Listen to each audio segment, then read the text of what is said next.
രമേ, ഇതൊക്കെ എല്ലാ കുടുംബങ്ങളും ഉണ്ടാകുന്നതല്ലേ? കുറച്ചൊക്കെ നമ്മൾ കണ്ടില്ലാന്ന് വെക്കണം. ഇത്ര നാളെ ഞാൻ കണ്ടില്ലെന്ന് വെച്ചു. എനിക്കിവിടെ ഉറക്കെ ഒന്ന് ചിരിക്കാൻ പാടില്ല, പുറത്താരോടും മിണ്ടാൻ പാടില്ല. ഇന്നലെ ഫ്രിഡ്ജ് തുറന്നപ്പോ പറയാ അറിയാൻ വയ്യാത്തവരാവുന്നു തുടണ്ടാന്ന്. എന്താ ഞാനിതൊന്നും കണ്ടിട്ടില്ലേ? അമ്മയുടെ സ്വഭാവം അതാണെന്ന് വെച്ച് അതങ്ങ് സഹിക്കുക. വേണ്ട, ഞാൻ ഇവിടുന്ന് വലിഞ്ഞേറി വന്നൊന്നുമല്ലല്ലോ. എനിക്കും വീട്ടുകാരൊക്കെ ഉണ്ട്. പക്ഷെ എനിക്ക് എന്റെ അമ്മ മാത്രമേ ഉള്ളൂ. അമ്മയാണ് എന്നെ വളർത്തി ഇതുവരെ ആക്കിയത്. നീ വന്നെന്ന് കരുതി അമ്മയെ പിടിച്ച് പുറത്താക്കാനൊന്നും എനിക്ക് പറ്റില്ല. വേണ്ട, ഞാൻ പുറത്തു പോയേക്കാം. അതാണല്ലോ ആവശ്യം. ഇവിടെ കാലുകുത്തി അന്ന് മുതൽ കേട്ടു തുടങ്ങിയത് ഓരോ കുത്തുവാക്കൾ. അമ്മായിമ്മ പോരെന്നൊക്കെ കേട്ടിട്ടുണ്ട്, പക്ഷെ ഇങ്ങനെ ഒരു പോര് ഞാൻ കണ്ടിട്ടില്ല. രമേ, കൂടുതൽ സംസാരിക്കണ്ട. ഇന്നലെ കയറി വന്ന നീയെ ഇവിടെ ഭരിക്കാന്ന് വിചാരിക്കണ്ട. ആരെന്ത് കുറ്റം പറഞ്ഞാലും എന്റെ അമ്മ എനിക്ക് വലുതാ. അത് കഴിഞ്ഞിട്ടേ ഉള്ളൂ നീയെ.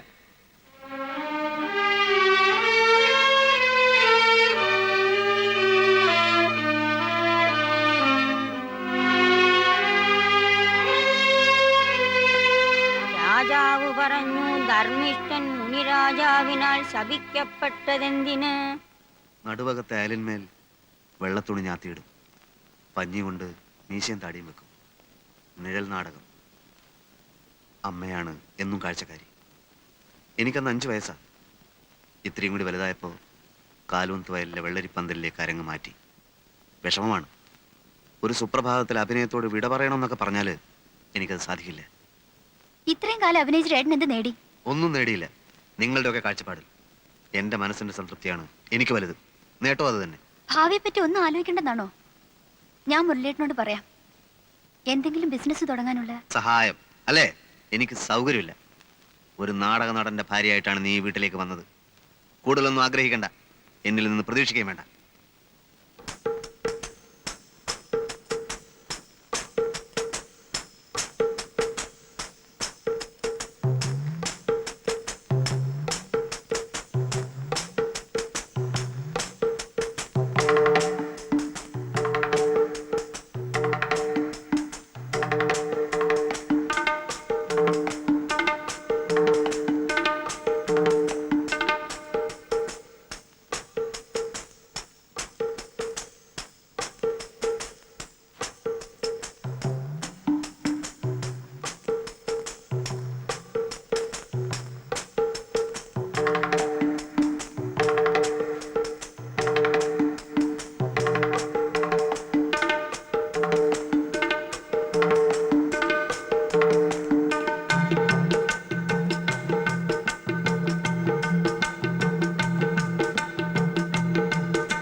ഇതൊക്കെ യുവതലമുറയുടെ പ്രശ്നങ്ങളാ, നമ്മൾ ഇടപെടണ്ട.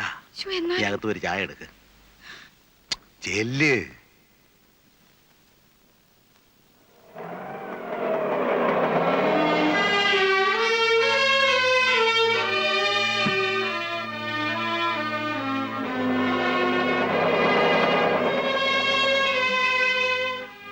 എന്താ മോളെ ഒറ്റയ്ക്ക്? അങ്ങനെ തോറ്റു കൊടുക്കാനൊന്നും എന്നെ കിട്ടില്ല. ഞാനങ്ങോട്ട് വലിഞ്ഞേറി ചെന്നൊന്നല്ലോ. എന്നെ എന്റെ വീട്ടുകാരും കൊച്ചാക്കാനാ തള്ളയുടെ ഭാവം. അതിന് വേറെ ആളെ നോക്കണം. ഞാൻ പറഞ്ഞു ചോദിക്കാൻ പറയുന്നത് എനിക്കും ആളുണ്ട്, കയറി കിടക്കാൻ സ്ഥലമുണ്ടെന്ന്. അമ്മയ്ക്ക് മോനും വരച്ച വരയിൽ നിർത്താൻ എന്നെ പോലുള്ള പെമ്പിളേരെ ഇന്നത്തെ കാലത്ത് കിട്ടില്ല. ആരും അന്വേഷിച്ചു വന്നാ പറഞ്ഞേക്ക്.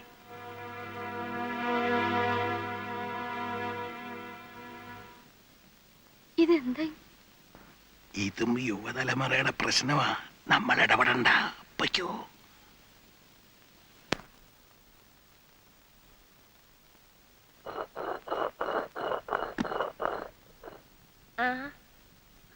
എന്താ മോളെ പെട്ടെന്ന് ഇങ്ങനെ? പ്രേമനോടെ?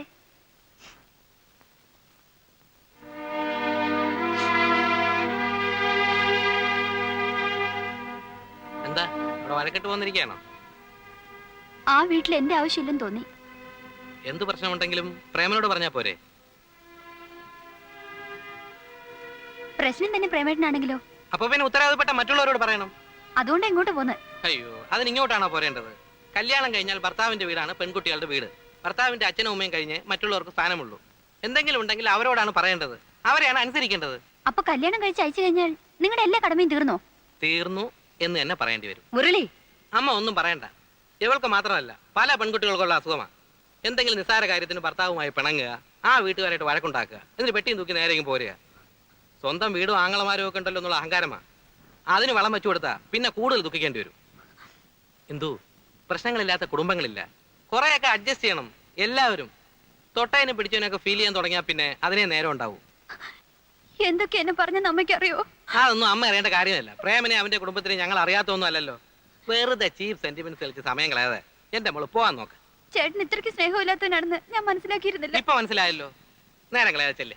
ഏതായാലും വന്ന നിലയ്ക്ക് മോൾ എന്തെങ്കിലും കഴിച്ചിട്ട് പോയാൽ മതി. അമ്മ അതിനൊക്കെ ഇനിയും നേരമുണ്ടല്ലോ. അവള് പോയാലും ഇടയ്ക്ക് പ്രേമനായിട്ട് ഇങ്ങോട്ട് വരികയൊക്കെ ചെയ്യും. വാ, ഞാൻ നിന്നെ വീട് വരെ കൊണ്ടാക്കാം. വാ. അങ്ങനെ എനിക്ക് വേണ്ടി ബുദ്ധിമുട്ടൊന്നുമില്ല. ഇവിടം വരെ വന്ന എനിക്ക് തിരിച്ചു പോകാനുള്ള വഴിയും അറിയാം. മോളെ,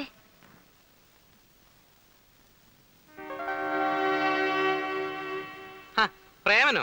ഞാൻ ഇവളെ അങ്ങോട്ട് അയക്കാൻ തുടങ്ങിയായിരുന്നു. ഇനിയിപ്പോ നിങ്ങൾ ഒന്നിച്ചു പോയിക്കോ. അമ്മേ, ദേ ഇത്രേ ഉള്ളു കാര്യം. ഞാൻ വന്നത് കുറ്റബോധം കൊണ്ടൊന്നുമല്ല, ഈ ഒരു കാരണം കൊണ്ട് വീട്ടിൽ പ്രശ്നം ഉണ്ടാവണ്ടെന്ന് വിചാരിച്ചിട്ടാ. നടന്നോ. കൊടുക്കാവുന്ന ഒരു ഡോസ് ഞാൻ കൊടുത്തിട്ടുണ്ട്. ഇനി വേദനിപ്പിക്കണ്ട. പെട്ടെന്ന് എന്തെങ്കിലുമൊക്കെ വിളിച്ച് പറയുന്നേ ഉള്ളൂ. അവള് പാവാ. ശരി, എന്നാ അങ്ങനെ ആവട്ടെ. അവൾക്ക് വല്ലാത്ത വിഷമായിട്ടുണ്ടാവും. കൂടുതൽ വിഷമങ്ങൾ ഉണ്ടാവാതിരിക്കാൻ ഈ ഒരു വിഷമം നല്ലതാണ്. മോളെ, ഇനി അമ്മ ഒരു കാര്യം പറയട്ടെ.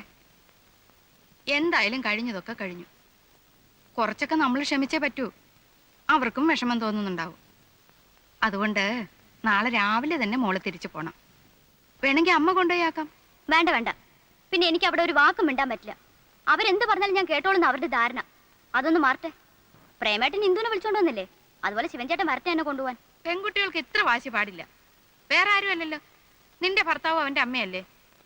അമ്മേ, പണ്ടത്തെ അമ്മായിയമ്മ പോരൊക്കെ ഇന്നത്തെ പെൺകുട്ടികളുടെ അടുത്ത് കാണിച്ചത് നടക്കുവോ? നിന്നെ പോലെ വാശി ശിവനും കാണുമല്ലോ. അവൻ വന്നില്ലെങ്കിലോ? വന്നില്ലെങ്കിൽ ഞാൻ ഇവിടെ തന്നെ താമസിക്കും. അതിനാരും പേടിക്കണ്ടല്ലോ.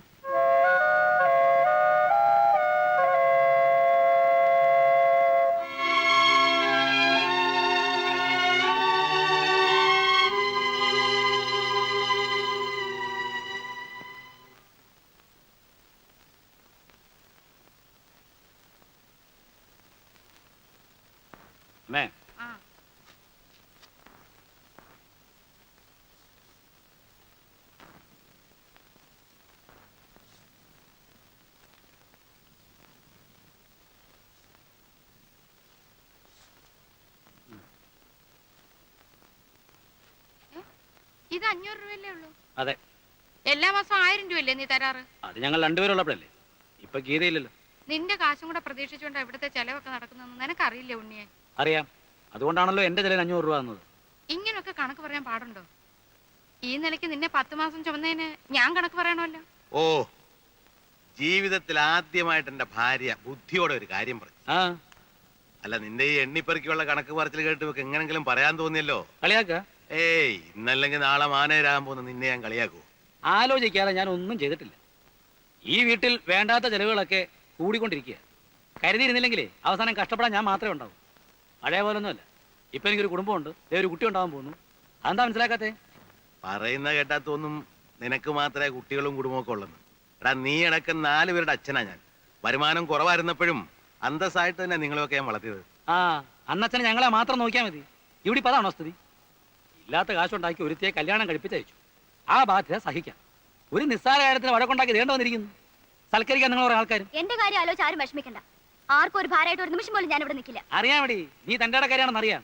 എന്ത് ചെയ്യാനും നീ മടിക്കില്ല. ഉണ്ണി, നീ ഒന്നും മിണ്ടാണ്ടിരിക്കൂ. അപ്പുറത്തും ഇപ്പുറത്തൊക്കെ ആൾക്കാരുള്ളതാ. ഞാനൊന്നുറക്കെ സംസാരിച്ചാൽ നിങ്ങൾ കുറച്ചിലാണല്ലേ. ഇവിടെ വന്നു കയറി ഒരുത്തി പെട്ടിയും തൂക്കി ഈ പടി കടന്നാണല്ലോ പുറത്തേക്ക് പോയത്. അപ്പൊ നിങ്ങൾ കുറച്ചിലുണ്ടായില്ല. ഉണ്ണി, രമയെ പറ്റി നിനക്ക് പറയാം. അവള് നിന്റെ പെങ്ങളാ. പക്ഷെ നിന്റെ അനിയന്റെ ഭാര്യയെ കുറിച്ച് പറയാൻ നിനക്ക് അവകാശമില്ല. അതും അവനോട് ഇല്ലാത്തപ്പോ. ആ, അവൻ എന്നേക്കാൾ യോഗ്യനാണ്. 1800 രൂപ ശമ്പളം വാങ്ങിക്കുന്ന ഞാനോ മാസാമാസം 500 രൂപ തികച്ച് കയ്യിൽ വാങ്ങിക്കാത്ത പ്രേമനോ വലുത്? 1800 രൂപ ശമ്പളം വാങ്ങുന്ന നീ വീട്ടിൽ അവന് 500 രൂപ തരുന്നു. അതും കണക്ക് പറഞ്ഞുകൊണ്ട്. മാസം 500 രൂപ തികച്ച് കൈ മേടിക്കാത്ത പ്രേമൻ കിട്ടുന്ന മുഴുവൻ തരുന്നു. രണ്ടും തമ്മിൽ വ്യത്യാസമുണ്ട് മോനെ. എന്റെ നോട്ടത്തിൽ അവൻ തന്നെയാണ് വലുത്. നിന്നെ ഞാൻ വളർത്തി പഠിപ്പിച്ച് ഈ നിലയിലാക്കിയത് എന്റെ തെറ്റ്. പഠിപ്പിച്ച് വലുതാക്കിയ കാര്യമൊന്നും പറയണ്ട. ഞാൻ കഷ്ടപ്പെട്ട് പഠിച്ചതുകൊണ്ട് ഡിഗ്രി എടുത്തു. ഉണ്ടല്ലോ 2 വേറെ. ഒരുത്തൻ നാടകം കളിച്ച് നടക്കുന്നു. ഇനി ഒരുത്തൻ 10ാം ക്ലാസ്സിൽ വർഷങ്ങളായിട്ട് കുത്തുന്നു. കാണുന്നോ? മതി നിർത്ത്. നീ മിടുക്കൻ. നീ 1000-ന് വരെ 500 രൂപ അവൻ 10ാം ക്ലാസ് കിടക്കുവോ? പ്രേമന് വരുമാനം കൂടുവോ? പിണങ്ങി വന്ന് നിന്റെ പെങ്ങൾ തിരിച്ചു പോവോ? വേണ്ട. നിന്റെ സഹായം ഇല്ലെങ്കിൽ നിനക്കും കൂടെ ചോറ് തരാൻ നിന്നെ കൊണ്ട് കഴിയും. ഡേ, ആ രൂപ അങ്ങ് തിരിച്ചു കൊടുത്തേ. കൊടുക്കാൻ. കൊണ്ടുപോ. ഇനി നിന്റെ ഒറ്റ പൈസ അവിടെ തന്നു പോരുത്.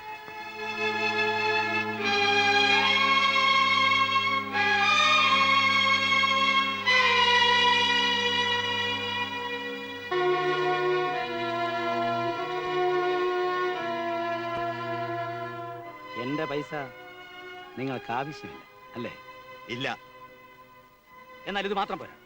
വേറെ ഒരുപാട് കാശ് ഞാൻ ഈ വീട്ടിലേക്ക് ചെലവാക്കിയിട്ടുണ്ട്. അതെല്ലാം എനിക്ക് കിട്ടണം.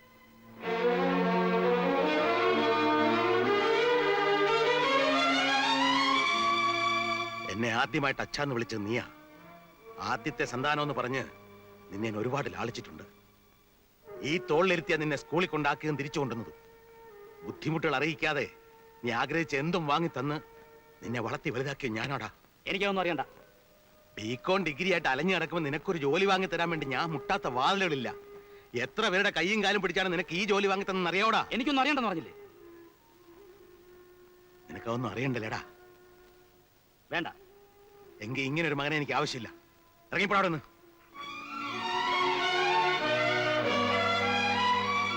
അങ്ങനെ വെറും കൈയോടെ ഇറങ്ങിപ്പോകാൻ എന്നെ കിട്ടില്ല. പുന്നാരമ്മയുടെ കല്യാണത്തിന് എന്റെ പ്രോബ്ലം ഫണ്ടിൽ നിന്ന് 25,000 രൂപ എടുത്തു കൊടുത്തത്. ആ രൂപയ്ക്ക് തിരിച്ചു കിട്ടണം. അത് തന്നാ നീ ഇവിടെ നിന്ന് ഇറങ്ങിപ്പോവോ? ആ നിമിഷം ഇറങ്ങിപ്പോ. എന്നാ മരിച്ചുപോയ കാരണവന്മാരുടെ പേരിൽ ആണയിട്ട് ഞാൻ പറയാണ്. ഇന്ന് മുതല് നിന്റെ കടം തീർക്കാന്നുള്ള മാത്രമാണ് എന്റെ ലക്ഷ്യം. അത് തീർക്കുന്നവരെ ഞാനും നീ തമ്മിൽ ഒരു ബന്ധവുമില്ല. ഞാനോ എന്റെ വാക്കുകൾക്ക് വില കൽപ്പിക്കുന്നവരോ നിന്നെ കാണില്ല, സംസാരിക്കില്ല. പിന്നെ കടം തീർക്കുന്നതിന് മുമ്പ് ഞാൻ മരിച്ചുപോയാൽ എന്റെ ചെതയ്ക്ക് തീ കൊളുത്താൻ പോലും നീ വീട്ടിനകത്ത് കാലുകുത്തരുത്. ഇറങ്ങിപ്പോടാ. ഇറങ്ങിപ്പോടാ പട്ടി. ഇങ്ങനെ മാറി നിൽക്കില്ല. അവൻ പോട്ടെ. ഓടാ ഇറങ്ങി.